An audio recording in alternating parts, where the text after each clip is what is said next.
Okay, workout 1, move 1, inverted table rows. So you're gonna try to find a stable table.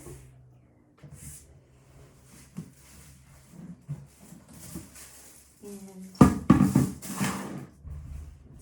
hold it with your palms towards you. And you're gonna lift up your hips, and you can have your legs all the way out if you're really strong, or you can bend at your knees like I'm doing. And then you're going to also try to keep that all stable as you lift up. 1, really squeeze your shoulder blades together. 2, and you can actually really squeeze that chest up too. 3, 4, 5,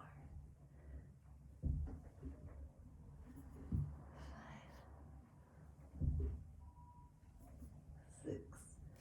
Okay, the body weight glute bridge. So you're going to lay on the ground, feet on the ground, and you're going to drive through your heels and push your hips up. You want all this to kind of just be one straight line to your knees, and it kind of all moves together, up and down. Don't overextend, just to where you're squeezing your glutes and you feel them light up a little bit. You also want to have, when you're in that full extension at the top of the move, about a 90-degree angle with your knee and your lower leg. So if you're too far in, you'll probably just feel your quads. And if you're too far out, you'll probably feel your hamstrings. So you want it kind of right in the middle, Goldilocks, just right. And everybody's middle is different, so play with that. Some people like their toes pointing out. Some people like them forward. Some people like kind of driving their heels in and having their toes up. Feel their glutes more that way. So it's totally up to you. It's not a huge range of motion. And since it's body weight, we're gonna do 20 reps. And you can just look up naturally at the ceiling. Okay, next up, body weight push-ups or body weight knee push-ups. So push-ups are just one of those things that anatomy differs a lot. So some people are able to do them very easily and some people really struggle with them. I'm more on the latter end. I've never gotten super great at push-ups. So I can usually do like 1 or 2 with good form on my toes, and then I complete my set on my knees. So we're gonna do as many reps as possible and wrap. So you wanna start kind of shoulders down, not up by your ears, down. Sometimes it's even easier to start set up on your knees and then just get those toes up at the last minute so you don't exhaust yourself with the setup. But you wanna have your shoulders over your, I almost said ankles, your wrists. So your wrists right over your shoulders once you're up in your form, and you want to have kind of just a really nice plank pose. You don't want your butt in the air. You don't want to be sagging either. And one thing I see a lot of people do is when they start doing their reps, especially if they're like really into the toes, like they refuse to go on their knees, but then they'll do like just like an upper body push-up, which is not really a full push-up. So if that's what you're doing, just go to your knees because you're more likely to injure yourself doing that. So anyway, we'll go wrists under shoulders, shoulders above wrists, pop up, straight line, neutral neck, and go down and up, down and up. I'll try for 3. I don't know if I'll get it. Oof, yeah, I got it. And then I'll probably drop my knees. Sometimes I leave them up for the eccentric lowering portion, and then push up on my knees. See how many of those I can get.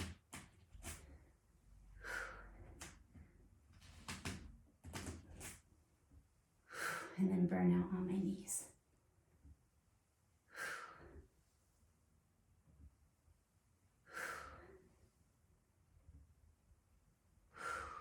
And I usually go back into child's pose.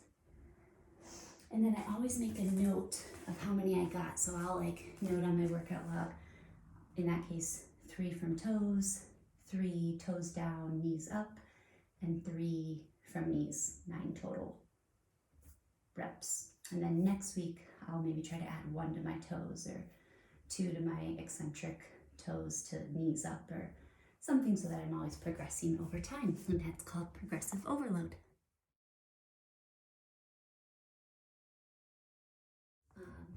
Body weight step up, and you can do it on a chair or a stable little table low to the ground. I'm going to use my bench, but anything works. And we're going to try to do 3 by 10 per leg. So it's just like it sounds. You're just stepping up. So I'm going to actually focus a little bit away from my window. And I'm going to start on my weak side, my right side, and match up. So I'm just going to step up, meet it with my left, and step down. 1, 2, 3. I kind of like to just leave that foot up there. Helps me keep my mind-muscle connection to that glute. And I'm just driving down through my heel. 5. These always surprise me if I watch my heart rate. They just spike the heart rate immediately. Make sure your knee doesn't cave inward. Try to keep it tracking out over, pointing out towards your pinky toe. And try to just kind of keep your posture upright. And then you can switch to the other leg. You might want to wait a little bit so you keep your balance. And then when you're ready, other leg, match your reps. Keep that knee from caving in. Sometimes it helps to kind of use your arms a little bit too for some momentum.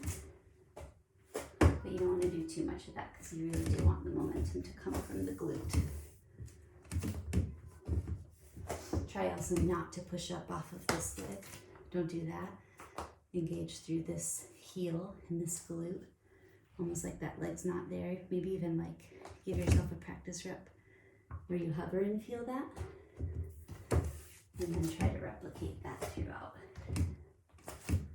You can always progress this by holding something heavy like dumbbells or heavy water bottles or soup cans or something, or you can make a higher step over time. Those are body weight step ups. Okay, the next move is the tricep skull crusher. So we're going to use a dumbbell for this. You can use 1 dumbbell in 2 hands lengthwise, or if you have smaller dumbbells, you can do 1 in each hand. And you can lay on a bench, or if you don't have a bench, you can just lay on the ground. So we'll lay down. We'll put the weight right up perpendicular to our bodies. Try not to turn your head to the side like I just did. And then we're just going to lower the weight as if we're gonna crush our skull, hence the name, skull crusher. And then once we're down here, we're gonna kind of explode up. And then we're gonna control the lowering phase. This is the eccentric phase. And then we're gonna explode up.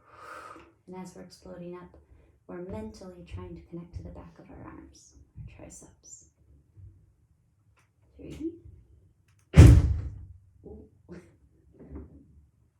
4. 5. I'll start feeling it right around now usually. 6. And we're going to do 3 by 10. 7. 8. 9. Actually bumped my head there. 10. That is the tricep skull crusher. Okay, we are going to finish off with a body weight plank. We're going to hold 2 of these for 40 seconds each. I'm going to get my timer. And you'd be surprised if you're holding a plank with good form, even by like 20 seconds, you're kind of ready to be out of it. So what you don't want to do is kind of when we talked about doing push-ups, you don't want to have your butt in the air, you don't want to be sagging, you want to just be like a pretty level line all throughout, and if anything, a little bit of like squeezing your butt, kind of like to make ugly butt. That's like posterior, not this, it's anterior pelvic tilt, but posterior pelvic tilt, and that'll kind of keep your body all in one line. Your butt, of course, will stick out just because it's a butt, but it won't be like you're sticking it out actively. So I'll try to maybe get this up a little bit so you can see things staying in a line, hopefully. And here we go, 40 seconds. Wrists right under the shoulders, a little bit of tilt, ugly butt. Squeezing my glutes. Kind of driving my hands into the mat so that that's active too. Keeping my shoulders down and away from my ears. Starting to shake at 20 seconds as expected. Heels are kind of driving to the back, but I'm not locked out. I still have a gentle bend in my knees. And neck is just kind of neutral. Shake your head yes and no if you need to let go of some tension. 3, 2, 1, rest. And that's 1. And you'll repeat that one more time. 2 40-minute body planks.